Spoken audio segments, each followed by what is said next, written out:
Ils n'ont pas dit le, le Saint-Esprit et qu'ils ont dit l'Esprit de Dieu. L'Esprit de Dieu est descendu sur lui comme une colombe. Et après cela, il y a la voix, une voix qui a été entendue en disant que voici, celui-ci est mon fils unique. De l'autre côté, Pierre a dit, tu es Christ. Christ, c'est la personne ressuscitée, le Fils du Dieu vivant. Voilà, où nous avons encore besoin du commandement du Père. Parce qu'il a déjà donné le commandement en ce qui concerne son Fils. Quel est le commandement qu'il les a donné? Quand ils étaient montés sur la montagne de la transfiguration, sur cette montagne-là, le Père a dit quelque chose qui est en ligne avec ce qu'ils ont vu. Le Père a ajouté une chose comme un commandement, en tant qu'un commandement, pour le Fils, quand il avait dit que celui-ci est mon Fils unique, en qui, sur qui j'ai mis toute mon affection. Le commandement que le Père a donné en ce qui concerne son Fils, c'est écouter le Fils. Et allons dans Matthieu chapitre 17, à partir du verset 5.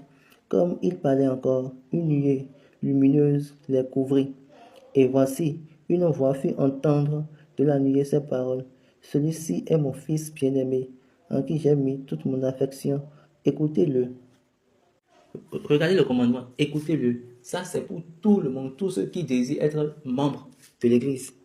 Maintenant, tous ceux qui désirent être membres de l'Église, s'ils ratent ce commandement et le témoignage de Jésus, écoutez bien ceci, tout témoignage qui dit que Jésus est Dieu, ce témoignage n'est pas de Dieu. Jésus lui a dit que le sang et la chair ne lui a pas révélé cela, mais c'est plutôt mon Père qui est dans les cieux. Maintenant, si nous disons maintenant que Jésus est Dieu, alors, autrement dit, on est en train de dire que Jésus est le Père.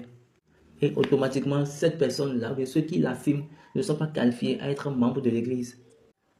Mon père m'a dit, ici, où se trouve le commandement? C'est écoutez-le. Donc, le commandement est écouter le Fils. Donc, pour n'importe qui veut être dans l'Église, qui veut être membre de l'Église, doit garder ce commandement du Père. Écoutez-le. Écoutez mon Fils. De plus, allons dans Hébreux chapitre 1 et verset 1. Et regardons ce qu'il a dit encore. Lisons. Après avoir autrefois, à plusieurs reprises, et de plusieurs